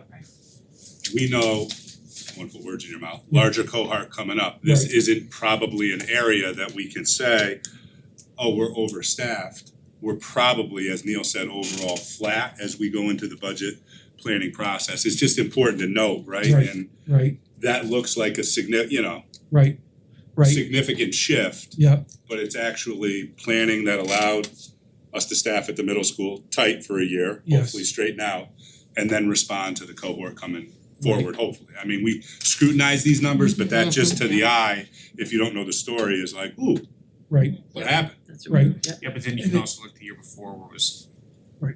70, right? So we're looking Yeah, at. it's about 35% this year, 24, about 30 the year before that. Okay. So it's really a 1 year kinda right. And there was significant difference. when Neil and I Without knowing the were context. looking at the numbers, I knew that number was gonna be up. It was like it's almost like someone was playing a game on us, like there would be 54 kids sign up for a class. Well, if it was 50, we could run 2, then you gotta run 3, or there'd be a class of, you can max at 15 and there'd be 49 kids sign up. Like it was like, oh my gosh, this is going to lead to, so there was a little bit of that, but definitely next year I expect to see a dip. Thank you. I guess the one I know it might be just the credits or what's interesting to me, if I'm missing something, correct me. Total enrollment down, number of classes down, number of classes below down. That all seems to be in a thing. But then number of classes exceeding up. Right? Fewer classes, fewer students. Number of classes below is Yeah, up. it's up too. It's up. Yeah. Yeah. Oh, you said Right. down. But number of classes exceeding then goes up. Yeah. Am I reading that right? Yeah. So that's what's interesting. I would It's say already that there. number of exceeding, again, based on the ad drop period, I mean, definitely we're at, right now, I can tell you, I know 3 of those it would be at 10 at this particular point. I can tell you that technology and engineering, we had a pretty big interest in architecture. And we actually went and bought extra architecture desks and put them in. So it says it's over and it is over, but it's not in any That's one of way the- adding a different stress at capacity. all, Different capacity issue. We're like, no, we could have said to the kids, no, you can't take this. And we're like, no, Maggie, you know Maggie well enough now, like, well, no, let's get some desks. We're gonna get some desks and we're gonna put them in there and go up. So is that popularity of certain that's I guess what I'm getting at there is just for thinking ahead. Right, it's the one thing that seems you doubled the number of classes where you've exceeded in a smaller population. Is there something, right, like to your point? Yeah. Are certain classes just more popular? Some are like AP Gov is. AP None of Gov has those- become less popular. Really? We've had fewer sections, but that number is bigger. But what's happened is AP Human Geography, has gone up. They kind of have, those two combined are the same number as before we had just AP Gov. They're both pretty accessible AP courses, and where AP Geo teacher was hoping that they would attract a whole new crowd, but they seem to be taken from the same pool of candidates. I was curious, do we ever have, or do we have easily accessible? I love your presentation. Thank you. And I was curious, do you ever show historical data on the class? Like, what do these classes look like? You know, what did AP European history look like for the last 5 years? Do we ever see any classes that have totally trended down that we should evaluate or electives? I mean, those of us who work at it Yeah, every so day could we- tell you those trends. And there are classes we don't run. There are classes that we do run based on some of those things, like the AP Physics 1 and 2 is almost like an every other year type of course. I don't wanna really list any specific other courses, but there's certainly ones we're looking at that the numbers haven't been where we'd like them to be. We go back to the teacher and say, hey, you gotta get these numbers up. They get the numbers up. I don't know if they'll continue to do that, but it's definitely something we look, so in terms of if we run things or not, there's a lot of conversation between my office and Neil with Maggie. But the overall numbers, it would be kind of interesting to see the different trends to some degree. But I can tell you physics is one, definitely. But like electives, like do you find that So, some of them, electives become, we think a program is dead and then we bring in a new teacher and it's not dead? it's off the It's charts. all about the teacher, I It's- think. there's a These kids are lot all to tech do savvy, with they're all, that. you gotta get them to Absolutely. The example that's come in front of the board's Yeah. culinary arts, Yes, Right, yeah. right? Yeah. Almost where like, can we keep running this to, now you've seen where culinary arts is. Yeah. So, It's just, I was curious because we've changed so many, as a board, have changed what the criteria is for graduation. You know, do you see any trends or changes and So I know that I mean, we can pull that any way we want, it's just a matter of how we wanna form it. we're really interested in seeing what happens to math. That's the one that will be most interesting, I think, overall, like with the note of the 4 credits, what's gonna happen and how that will, because math is, like if it was English, you're gonna know it's gonna be a senior English, but seniors could be taking one of 7 or 8 little courses, so how will that play out? And then the thing with that is that, you know, it's different than the elementary school. If there was 8 people in 8th grade, it's or 5th grade, you know it's 8 people in 5th grade from Squadron. We could have 50 fewer kids taking a math class, but it's spread out over 7 classes and it doesn't really impact FTE, or it gives us a lot fewer lower, but they're like 1 number lower. So it's Different I was complexity. also different. curious on world languages, like, you know, with our changes that we've made Yeah. and the addition of ASL, like how many has that changed at all? So I think the Fewer. historic will be interested. fewer taking the advanced Spanish or French, or Latin. less likely to Chinese. take it in senior year than maybe they used to be. Yes. With a capstone project, with other things that if it's not your passion, maybe you go, you know what, I made it through Spanish 4 and I'm good with that. And Which is fair. it's fair, it's completely Yeah, fair. it's tied to that SEL and the physics and the higher level courses. That's definitely language is one we're seeing in that as well. But again, talking about the personalities and stuff like the ASL, those numbers are pretty high.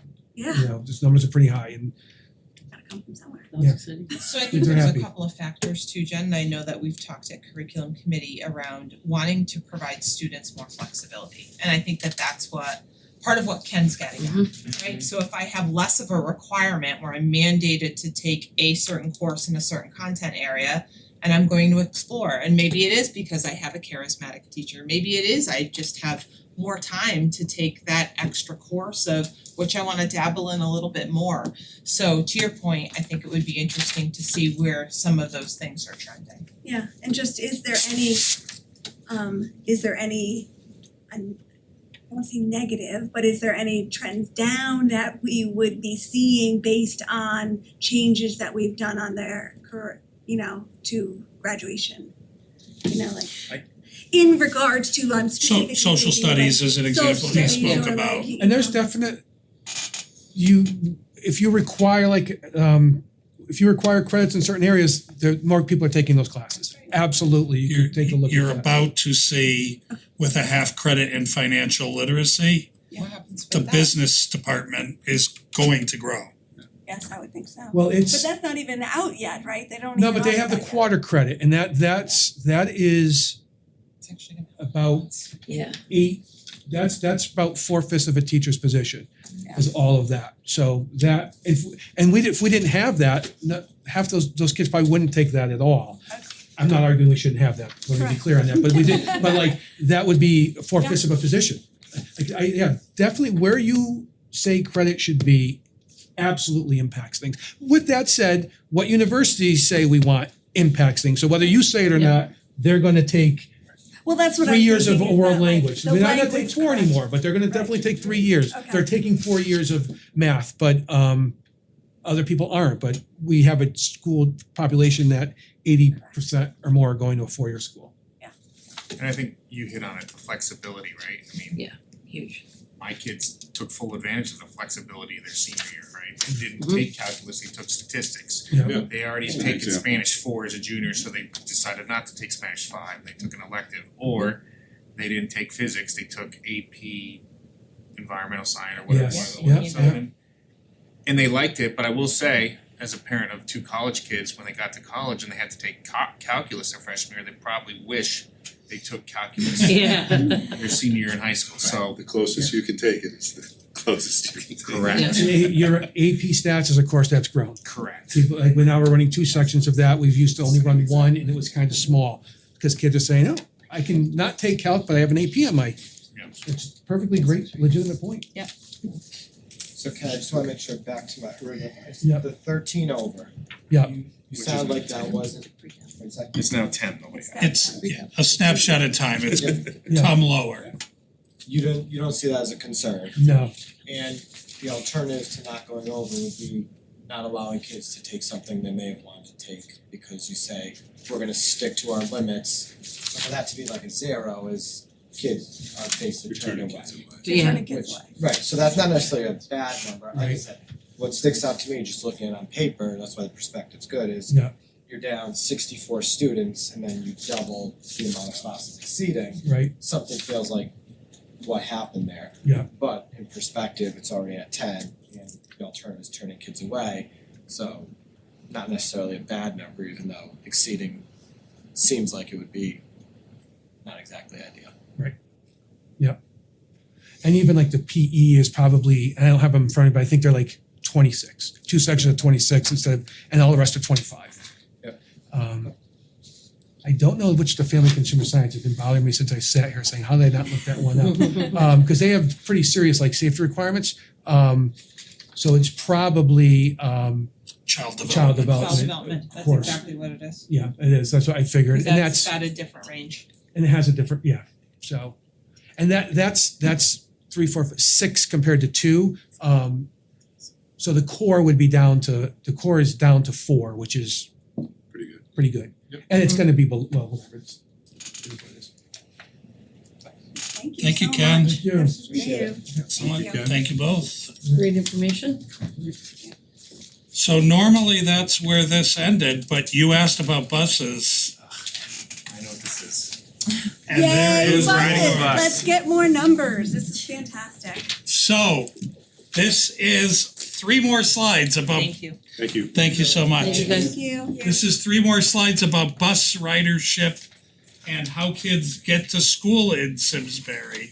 And it starts with the question I think derived from the opening when I had said, you asked whether any more bus routes had been condensed, because we had condensed 2 from a year ago.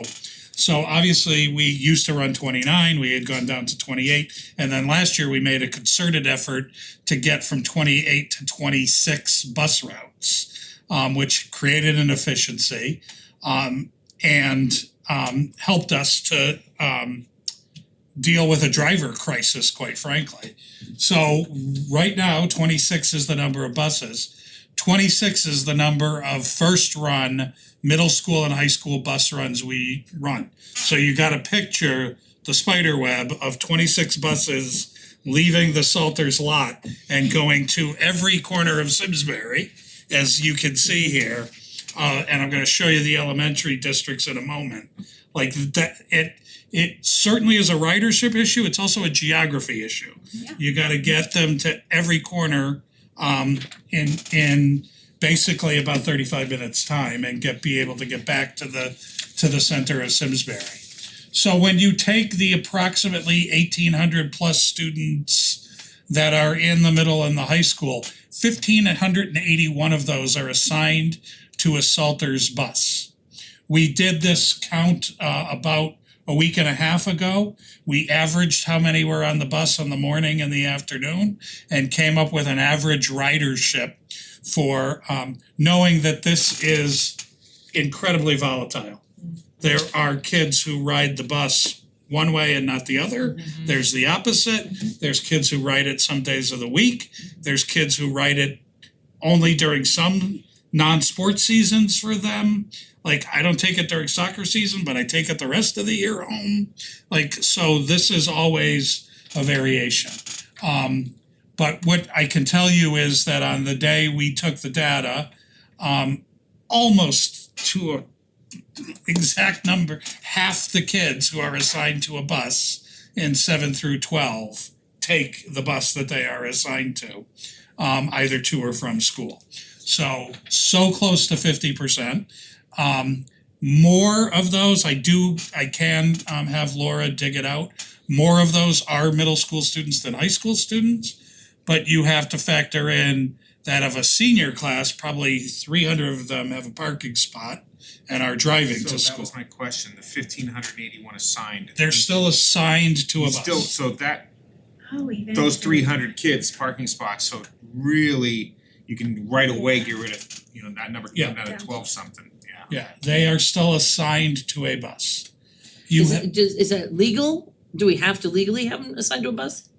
they can take the bus at any time, yes. I mean, Car breaks down. So even parents who always drive, their kid is still assigned their a kid is bus. assigned to a bus. So this is population basically. So, and that's why I sent you the bus by bus breakout that came as part of the packet, and if you and it's in your folders as well, so thank you, Katie. And that you can see that our buses, there are a few in the low 20s of ridership for the middle and high school, but there are also some where 44 kids are riding the bus with 13 rows of seats and 2 rows, I mean, What's the capacity? if you say there's 12 rows that can fit 4 kids, 2 and 2, 48, and then some single seats in the back, about 50. Right, so the trick is with this, How do you get it? Yeah. well, we use predictions here, cause you've assigned 87 kids to a bus. Knowing that historically it won't happen, you have That's right. 43, it shows as a 50% bus, but it's a pretty full bus. And on any given year, That's all I'm saying. With backpacks and instruments and. I So feel the like this percentage looks number's low, but it's a pretty- full bus of I high still school think kids. this number's pretty good. and No, Better it's than just, I thought it was gonna be. it's just interesting Yeah. data to look Definitely. at. and certainly on any given year, if in the first 2 weeks of school, 60 kids get on the bus. JR calls me and says, we're gonna have to move 3 stops Right. to bus 38. Like, we're gonna have to move a few stops to the next closest bus It's really that goes interesting out to in look that at. spider web from Salter's Yeah. parking lot. Yeah, what do you So, that's, Yeah. Is it possible to see this slide, but with the 300 drivers parking spots stripped out? I'd have to work on that a little bit, but yeah. What do you mean, Jess? Just So like 300 kids who are assigned to buses and are represented on this sheet have parking spots. So that's why we can assign like 87 kids, right, to a bus that holds 50. I'll make the adjustment on this sheet. Yeah, just to see like what the real percentage is our ridership, cause for example, you pointed out the 85, it's not really, or 81, whatever it was, it's not really 49%, it's higher than that, cause the bus is pretty full. But why that? I mean, my question I'm would be, curious about what I mean, the real number will just ridership go up, number the is. percentage of riders will just go up from But- there. Right, I'm we're curious to see saying what the exclude them ridership because really they have a is. parking spot. Yeah, because people always complain about the traffic and everything. Oh, the reason there's so much traffic is not enough kids that take the bus, or that should take the We have bus a or are bunch eligible of to take the, buses. yeah. But actually, our ridership is higher than these percentages. Right, it is. Right, but I guess why are we singling out the parking spots when there's probably a lot of other kids not taking the bus for other reasons? Just because we know We know for more sure likely they're than not, those people are not taking the bus because they have a parking spot. But I guess I would say what can we do with that from the perspective of you probably still need to legally Oh, I'm not account for talking No, you do, about. you're almost no, looking no, for no. a, Yeah. I'm not rather asking than to a unassign them from a bus. percentage I'm of the just assigned curious kids, what it's it the is. percentage almost of the capacity of the bus. Correct. So when I You could cut look at it that way, you could look at it either way. when I cut 2 buses You know out last year with JR's help, it was because I needed 26 for the next set of runs. We knew, you know more for those buses, like I need 5 for Terrafil, 8 for Tooten, 7 for Latham. Like I know how many I need for each of those schools. And then we were running 2 extra 712 buses. And we said, let's Yep. remove those. Cause that next slide, And that will but I can do that. It'll take, that's not a turnaround, but I can do that. I can Shockingly more efficient than I thought it was gonna be. Yeah. I mean, Yes, me too, That's- I'm that's where I'm impressed. at. There's no empty I'm really buses. impressed. yeah, I mean, I Right. drive by them, I said they're more full than I would have expected, you know, But as if someone you- whose that's son, I drive him every day to Definitely. the high school, This- I these do see a the good job. traffic, it just did it, most of it's because there's 300 and some odd parking spots plus all the faculty. But there are a lot of people like me, parents driving their 9th or 10th grader, because they want that extra 20 minutes of sleep. There's all the juniors and But if you seniors look just at getting in there this, too, you know? Correct. It looks like we're only 50% full, Yeah, but when we're really like we're 65%. way more No, full than that. No, that's not saying how full the bus is. Eligible. That's saying, Well, the percent of students who ride, when I think about that, it seems to me like the percent of students are actually sitting on the bus, but it's not the percentage of our capacity. I guess if you wanna do it that way, that works too. That'd be an easy thing to pull. Yeah. Yeah, I guess where I was going, Justin, I don't disagree, it would help show a different number, but if we were being strategic in any way, shape or form, like I was wondering, we're looking at those 300 a certain way, are there other things you would look at a certain way? Oh, to pull out?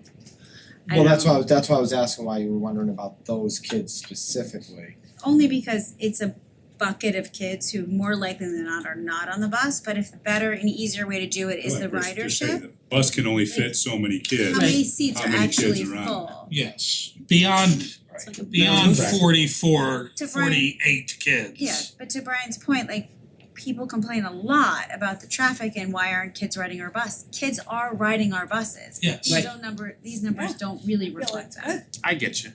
And the next slide on the elementary, Good move. even better. Thank you. Nice job. You can see, we call this the second wave, the first wave. So if you don't know our bus routes, this is there's not very many of these maps that exist.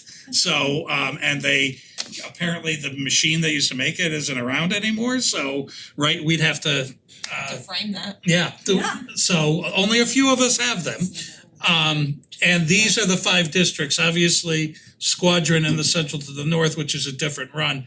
But the Tooten Hills route runs the entire western border of Simsbury. It's basically up West Mountain Road, all the way up to where the master school is and beyond. Terrafil School on the other side, on the east side, people are certainly think of Terrafil as the village, but the bus route goes all the way down to Route 185. And I think that's something people probably don't realize. And that the Latimer is actually geographically a very large, with Latimer sitting in the very sort of north portion of its district. It actually sits pretty far north, almost to where Central School's district drops. And usually the surprise about Central School is that it's all the way down to Abigail's, that is still Central School when people think of what that range is. So as they drop off at the middle of the high school, now they're off to this wave, the second wave, which is Central, Latimer, Terrafil, and Tooten.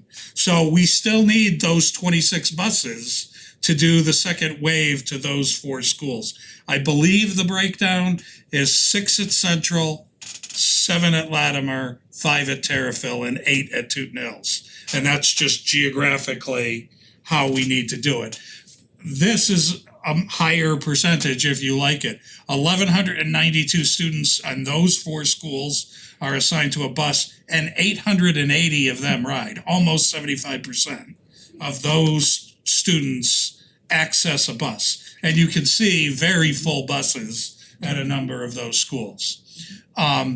To get to the number of overall students on these slides, you can also see that Laura and I showed you the number of walkers, the number of open choice students, and then the number that have other assignments, which is either Salters has assigned you to a van, you might go to educational play care and take a van to and from daycare. You may be outplaced, there are a variety, or you may have, doesn't usually happen, but a parent will say, please take me off a bus. But most, even if they drive their kid, they stay assigned to a bus, because the kid could take that bus at any day. So that number surprises me, that was higher than I would have thought. And I've looked at these before, I hadn't looked at them in a couple of years, but so 74% of the second wave access transportation. Are the walkers still part of that assigned, or no, they're not assigned because they are? They're a They're assigned walker. as walkers. Within the They're a policy. walker. I didn't know if they were in there, okay. Right, and that ranges from a lot of kids in central school, 51 who are assigned to be walkers. Yep. And because of the nature of that dense neighborhood school, to Tooten Hills literally having 2. Right, makes sense. So, and a little more at Latimer, and the kids who live close to Terriffill School are walkers, and then if you live in they actually used to walk from the Heights in Terriffill. We now send a bus all the way into the Heights. Yeah, that makes sense. That road is Fast and scary now. Yeah. And lastly, the third wave is just Squadron for us. There are some St. Mary's buses that are included in this. I did not include them in this data, but it's the number 26 goes down to 13 Squadron line routes in order to get those kids to school. Of the students in Squadron line 561 assigned, 392 are accessing it for a 70% clip. I found it remarkable Very too, consistent. that all 5 elementary schools were very consistent on how much kids are accessing the You know, transportation. max Which is route really interesting. of need is 26 at any level at one time. How many buses does Salters have? We have, I think we have 27 in the fleet right now. We're aging some out. Yeah. And Salters owns some of its own buses Right. too. Do you know? Some of which they've bought from us. Right. But I don't know exactly how many others Jayhar has. I can ask him. Okay. Probably about 4 or 5 more. Yeah. So Squadron 9 and Central is about the same number of walkers. Yeah. That's interesting. Percentages are all about 10%. During budget, when we talked about the cost of transportation, just something, was that more, anything costs money, but was that cost more tied to special education and the transportation out of the zone as opposed to, even if you were able to do something, that's what's gonna, do something with the numbers where you cut like a bus route, it's probably minimal savings. When we talk about that budget cost, I was making sure, it's not so much we need to really crunch these numbers to get to like, it's that other cost. Right. Okay, just wanna make sure. And we The crunch. third-party contracted costs, Yes. specialized runs, yep. I just wanna be clear why I crunched these numbers last year. And it was much more over drivers than capacity. Oh, Like really? it was a driver shortage. Like if I can do, I took a look okay. at That was a big deal. And this year you did it because You you asked. really wanted some new numbers to crunch and stuff, and this was a fun activity. and I think you I went straight to fun. rarely take my map out of my office, so to be able to show, Interesting. you know. And that's Definitely need to good. frame that map. Alright. I think it needs a big scan. I don't know where Yes. the agenda went. Policy. You got it. Yep, one more. Okay, I just have the old one. Policy, moving to policy. Yep. Great. Right back to me. So this is, normally we aren't processing policy so often as we have been lately, but there's reasons why we've been doing it. This one is an important change in federal law that we really normally, if there's a change in legislation, we wait until the spring to catch up with it. With Title IX, my recommendation is that's not a good idea, so I brought it to the policy committee to say that the federal regulations for Title IX changed. They changed dramatically in 2020, which was the notion of the rolling back the Obama era guidelines, and we're gonna put in these new that was part of the previous administration's change to the Title IX rules, which were really aimed at higher education. It was aimed at colleges, but K-12, it had an impact. And a lot of the impact was that it was very procedural, almost like a litigator's level of due process, and felt like it was burdening K-12 districts in investigating what they needed to investigate because the particulars of the investigatory process were so burdensome. And so there is an attempt in this revision by this administration to cut through some of that burden while still it's sort of the in-between from where the Obama era Title IX procedures were to the previous ones. And they all changed on August 1st. So we are now living under the August 1st guidelines and our policy needs to catch up to that. So we as a policy committee met a week and a half ago, maybe 2 weeks ago. And what this is exactly Shipman and Goodwin's recommendation of what these policies should look like. We don't think we should change what the lawyers are advising, that these are federal regulations and that we should take them exactly as is. There are also, just to be clear, the board approves policy, but associated with policy are also administrative regulations. Technically, you don't approve the administrative regulations, but there were a whole bunch of changes to the administrative regulations too. We've made those changes and we've already posted them to our website after the policy committee meeting at the advice of our attorneys. Because if something had to be investigated, you want the proper procedures up on the website. We can catch up on the policy, this reading today, next reading, and then we'll approve this in November. And then this will all get posted to our website. But the committee certainly asked me, are any other districts making changes to these? I'm not aware of any. That's what I shared with the committee. And I think these should be adopted as written by the attorneys who know a lot more than we do. Great. And just one other, I'm sorry, Jen, the last note is 2 different policies. The 4,000 number one is about any sex-based discrimination that might happen between employees. And the other one in the 5,000 series is about students. So they read identically almost, but one's about adults and one's about students. Okay. Any questions? Okay.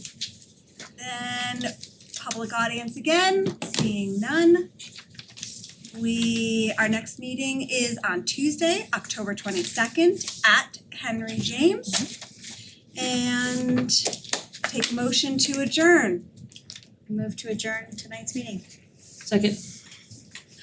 All those in favor? Aye. Good, great, thanks. We're done. Well done, Ms. Patch. Nicely done.